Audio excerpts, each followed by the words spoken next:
আলহামদুলিল্লাহ। আমি গত 15টা বছর আপনাদের সঙ্গে বেশি মিলিত হতে পারিনি। আপনারা অনেকেই জানেন যে যখন আমি এখানে নির্বাচন করেছি, অনেক 3-4টা নির্বাচন করেছি, আমি কিন্তু প্রায় প্রতিটি মাদ্রাসা মসজিদে যাওয়ার চেষ্টা করেছি এবং যতটুকু সম্ভব আমি আপনাদের পাশে দাঁড়াবার চেষ্টা করেছি। কিন্তু 15 বছর আমি আপনাদের মসজিদ মাদ্রাসাগুলোতে যেতে পারি দুটো কারণে। একটি হচ্ছে যে আমাকে যাওয়ার ব্যাপারে বাধা ছিল, আর দ্বিতীয়ত আপনাদের কল্যাণের কথা চিন্তা করে, মঙ্গলের কথা চিন্তা করে আমি যাই। কারণ আমি যাওয়ার সঙ্গে সঙ্গে সেখানে এনএসআই, ডিজিএফআই, পুলিশের এসবি এরা কি হাজির হতো, ঠিক কিনা বলেন তো? যে এখানে মির্জা সাহেব কেন আসছিল, ঠিক না? এবং আপনাদের অনেককেই এই হ্যারাসমেন্টের শিকার হতে হয়েছে এই অবস্থার কারণে। প্রিয় আলেমবৃন্দ, সত্যিকার অর্থেই আমরা একটা অত্যন্ত দুঃসময় কাটিয়েছি, অত্যন্ত দুঃসময়। মনে হতো না যে আমরা মন খুলে কথা বলতে পারবো, মনে হতো না যে প্রাণ খুলে হাসতে পারবো, আপনার সঙ্গে যে দু কথা দাঁড়িয়ে কথা বলবো সেই সুযোগটুকুও খুব কম ছিল। কথায় কথায় জঙ্গি খুঁজে বার করা। আমারই এক ছাত্র ছোট ভাইকে মোহাম্মদপুর থেকে রাত্রিবেলা ন্যায় বেশি তুলে নিয়ে গেল, আমাদের ছোট ভাই। কি ব্যাপার? সেটা কি জঙ্গি? অথচ খবরে দেখা গেল তার অপরাধটা হচ্ছে যে প্রত্যেকদিন সকালে উঠে ফজরের নামাজে মসজিদে পড়তে যেত।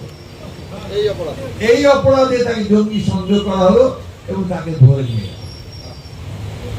আমরা বহু চেষ্টা করে, তার ভাই বহু চেষ্টা করে পরবর্তীকালে তাকে মুক্ত করার ব্যবস্থা করেছে।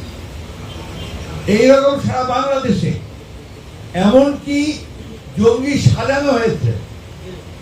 মাদ্রাসার একেবারে এতিম ছেলেদেরকে নিয়ে গিয়ে আপনার ঘরের মধ্যে রেখে বিভিন্ন লিফলেট ঢুকে দিয়েছে, তার মধ্যে দিয়ে বলা হয়েছে যে এরা সমস্ত জঙ্গি ইসলামী মতবাদ প্রচার করছে, সুতরাং এরা জঙ্গিবাদ প্রচার করছিল। সেইখানে শুনলে অবাক হবেন, র্যাবের লোকেরা বন্দুক পিস্তল দিয়ে ঢুকে তাদেরকে হত্যা করে তাদের দেহ বের করে নিয়েছে। এই ঘটনা এই বিগত সরকার, আওয়ামী লীগ সরকার ঘটিয়েছে একটা দুইটা না, অসংখ্য জায়গায়।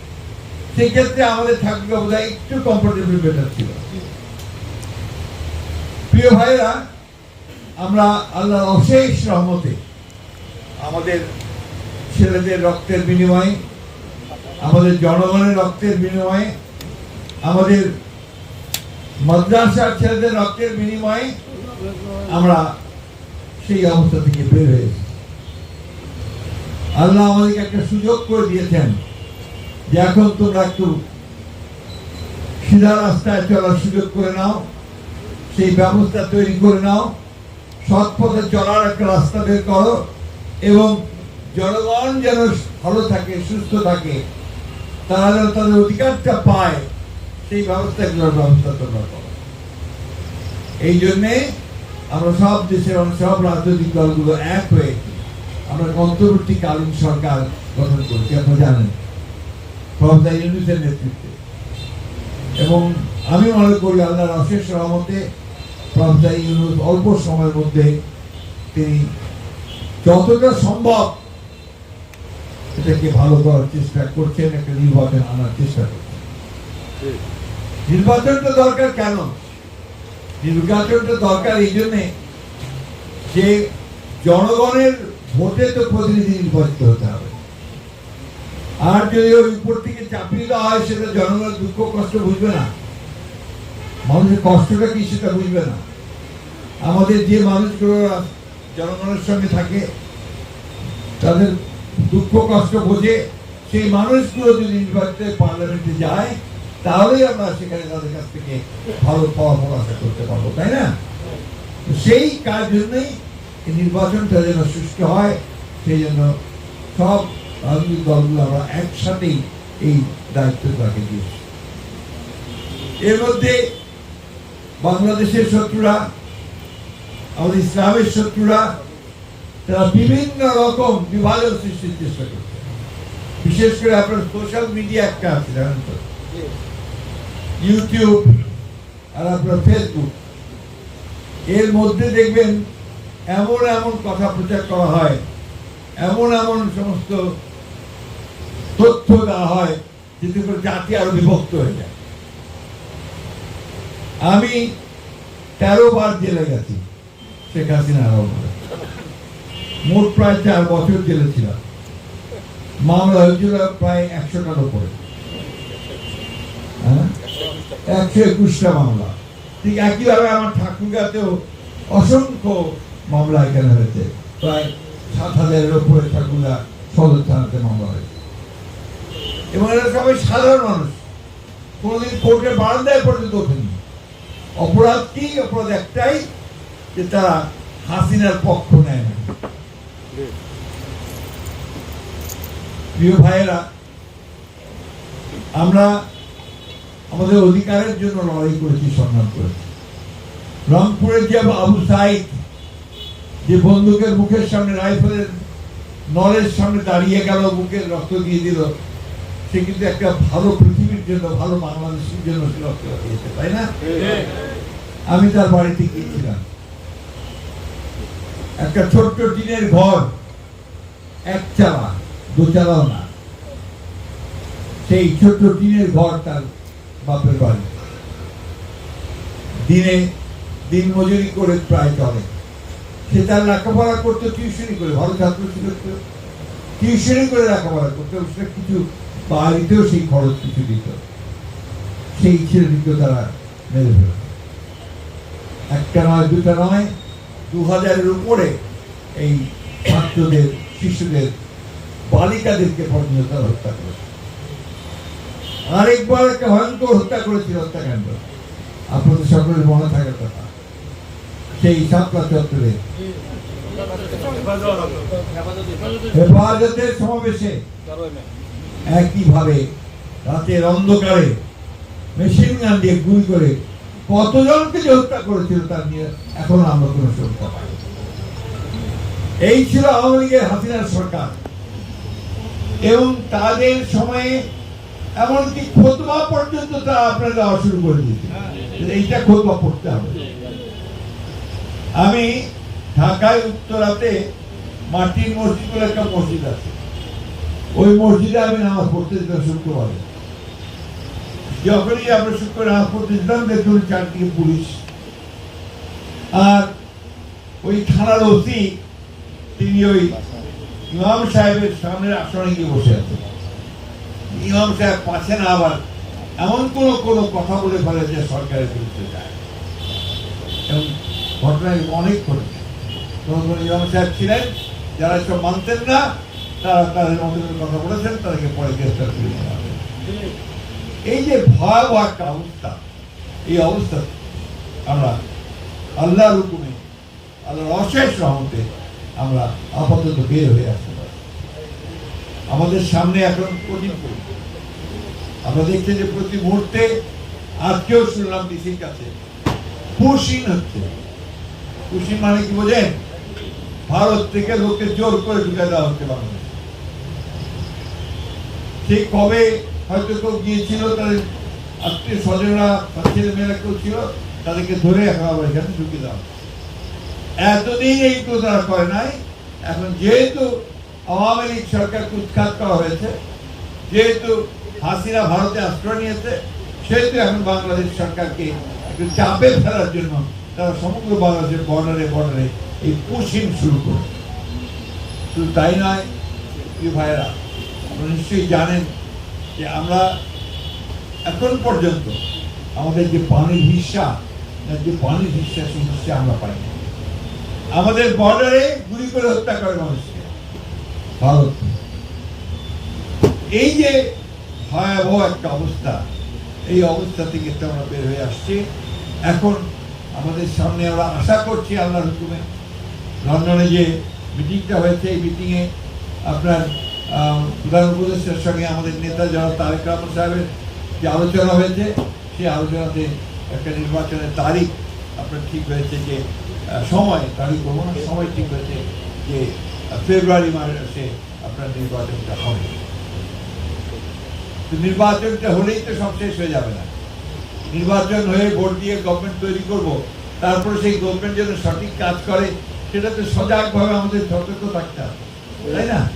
আর আমরা যে ভোট দিব সেটাও তো আপনার আমার চেয়ে ভালো জানেন, ওটাও তো পবিত্র আমানত। আমি এমন লোককেই ভোট দিব যারা সত্যিকার অর্থেই আমাদের মানুষের কল্যাণ করবে, ইসলামের কল্যাণের পথে যাবে।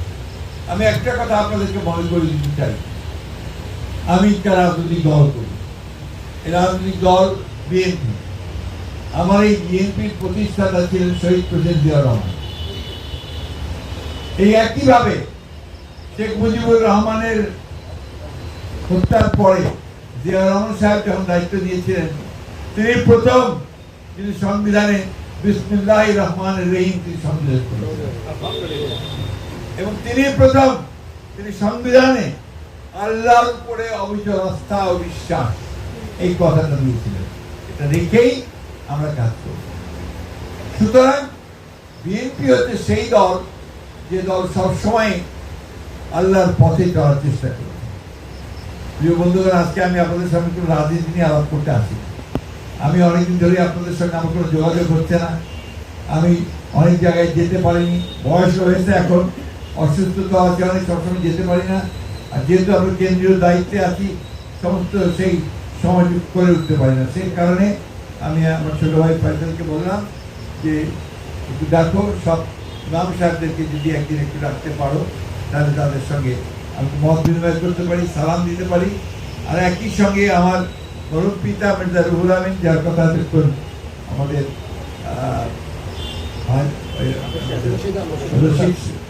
আমার ছোট ভাই আমাদের হাফেজ রশিদ সাহেব করেছেন, অত্যন্ত পণ্ডিত মানুষ, আপনারা আমার চেয়ে ভালো জানেন, তাই না? তো উনি বলেছেন, আমাদের ইমাম সাহেব বলেছেন, আমার আব্বা এবং আমার আম্মা, তারা, আমার মা খুব পরেশগার মহিলা ছিলেন এবং তিনি খুব বেশি গোপনে চুপচাপ দান দক্ষিণা করতেন। ডেকে ডেকে মাদ্রাসায় তিনি সাহায্য করার চেষ্টা করতেন, বিভিন্নভাবে মানুষকে ডেকে দিতেন, কিন্তু জানাতেন না কাউকে।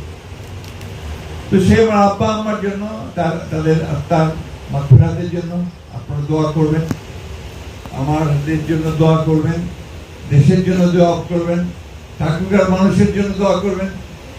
আমার শুনতে খুব খারাপ লাগতো যখন আমি মাঝে মাঝে ওই সময়ে ঠাকুরায় আসতাম, তখন আমাদের মাদ্রাসা এবং মসজিদে কোনো ইমাম সাহেবরা আসতেন বা মাদ্রাসার প্রিন্সিপাল সাহেব আসতেন, এসে বলতেন যে আমাদেরকে এখন একটা পয়সাও দেওয়া হয় না, সরকারের তরফ থেকে আমাদেরকে কোনো সাহায্যই করা হয় না। এ কথা কি ভুল? আপনারা কি ওই সময় সাহায্য পেয়েছেন? এই একটা অবস্থা থেকে আমরা বেরিয়ে আসতে চাই ইনশাআল্লাহ। আমি আপনাদের সকলে পরিচিত মানুষ, আমার অনেক বয়স হয়েছে, অনেক। আপনারা এখানে যারা আছেন তাদের চাইতে হয়তো আমি সবচেয়ে বেশি বয়সের মানুষ হতে পারি। আমার বয়স এখন প্রায় ৭৮ বছর, অনেক অসুখ আছে আমার। আমি শুধু এইটুকু আপনাদের বলতে চাই যে আমরা সারা জীবন আমার বাবার যে পথ, সততার পথ, আল্লাহর পথে যাওয়ার যে শিক্ষা, সেই শিক্ষাটা আমাদের। আপনারা এই কথা জানেন কিনা জানি না, যে আমাদের পৈতৃক বাড়ির অধিকাংশ অংশটুকু আমরা বিক্রি করতে পেতে হয়েছে, সেটা এই রাজনীতির জন্য। আমরা পারি না, ভিন্ন পথে রোজগারের কথা চিন্তা করতে পারি না। আল্লাহ আমাদেরকে যেটুকু দিয়েছেন সেটাই আমরা এভাবে চলার চেষ্টা করি। আর ওই যেহেতু সৎ পথে চলার চেষ্টা করি, সেই জন্য অন্তত ওইটুকু চেষ্টা করি যতটুকু কাজ করবো যেন সততার সঙ্গে, নিষ্ঠার সঙ্গে আপনাদের জন্য করতে পারি। বক্তব্য বাড়াবার অনেক রাত হয়ে গেছে, আমি তো এই ফয়সালের উপর রাগারাগি করছিলাম যে এত রাত করবেন ডাক্তার কেন। একটা লাল গাড়িটা নিয়ে গেলেন, বলছে হাফেজ খালি চাকরি করলে চলবে না, সেবাও দেওয়া লাগবে। আমি এই আর তোমরা ছাত্রদের জন্য একটা মার্কিং এর ব্যবস্থা করবে, যে এই ক্লাস এই গাছটা রক্ষণাবেক্ষণ করবে, এই ক্লাস এই গাছটা এই বড় বড় গাছগুলো যেগুলো দেখছেন এগুলো তার করা গাছ, লাগানো গাছ। বলবেন না আলহামদুলিল্লাহ? ঠাকুরগাঁও মহিলা কলেজ কে করেছে? আমি তখন এইটুক এই তাকে বললো যে জামাই তোমার 3 টাকা দেওয়া লাগবে, আর আব্দুল হামিদ স্যানিটারি ইন্সপেক্টর ওই যে ডাক্তার রুনুর বাপ তাকে বললেন এই গোটা জায়গাগুলো আমাদের, তো বলছে যে এই পাকায় তোমরা 3 হাত, ওই পাকায় আমরা 3 হাত দিলে এই ঠাক করে দিলেন। একটা সুন্দর যোগাযোগের রাস্তা তৈরি হয়ে গেছে। বড় মাঠে ওই পূর্ব প্রান্তের যে রাস্তাটা, সেই রাস্তাটা ভাঙ্গাচুরা রাস্তা ছিল। আনসারুল ভাই ফুটবল তখন মারামারি হতো, খেলায় খুব টিনের ঘেরা দিয়ে দেখা হতো। ভাইয়া টাউন ক্লাবের প্রেসিডেন্ট আমাদেরকে পাস দিতে না, খানাটা আমরা 91 স্বৈরতন্ত্র দিয়েছে। আবার 24-এ এসেও যারা জগদ্দল পাথরের মতো জেগে বসেছিল তাদেরকেও সরিয়েছে। আমি শুধু আহ্বান জানাত, মির্জা পরিবারে জন্মগ্রহণ করেছে, তিনি যদি বেঁচে থাকেন তিনি ভালো মানুষ। সেটা আমরা অবশ্যই আমরা চেষ্টা করব, যদি আমরা সেই সুযোগ পাই অবশ্যই আমরা সেই চেষ্টাটা করবো। আল্লাহ যেন আমাদেরকে সেই শক্তি দেন, সেই তৌফিক দেন সেই কাজগুলো করার। আপনাদের সকলকে আবারও আমি সালাম জানাচ্ছি এবং দোয়া করার জন্য অনুরোধ জানাচ্ছি। আসসালামু আলাইকুম ওয়া রাহমাতুল্লাহি ওয়া বারাকাতুহু। বলে আলহামদুলিল্লাহ, আল্লাহুম্মা আমিন। আমি স্যারের বিগত সরকারকে জালেম বলেছিলাম, এতে আমাকে যে হয়রানি করা হয়েছে, আমাকে যে নির্যাতন করা হয়েছে, এটা ভাষা প্রকাশ করার নয়। স্যার অনেক সহযোগিতা করেছেন আমাকে, যে ইমাম সাহেবের জন্য কোনো কিছু না হয়। আলহামদুলিল্লাহ, স্যারের কথার যে এত মূল্য, এত ওয়েট, যেখানেই স্যার কথা বলেছেন শ্রদ্ধার সঙ্গে স্যারের কথা সবাই মেনেছে। বলে আলহামদুলিল্লাহ। আমার বিশ্বাস আগামীতে আমাদের আলেম ওলামাদের পাশে স্যার থাকবেন, আমাদের সার্বিক সহযোগিতা করবেন। অনেক মাদ্রাসা, অনেক মসজিদ জনগণের পয়সা দিয়ে চলে। স্যার এগুলা যদি ইনশাল্লাহ উনি নেক দৃষ্টি দেন, আমরা ইনশাল্লাহ আগামীতে স্যারের জন্য তো দোয়া করবই, আমরা চাবো যে বাংলাদেশে মসজিদ, মাদ্রাসা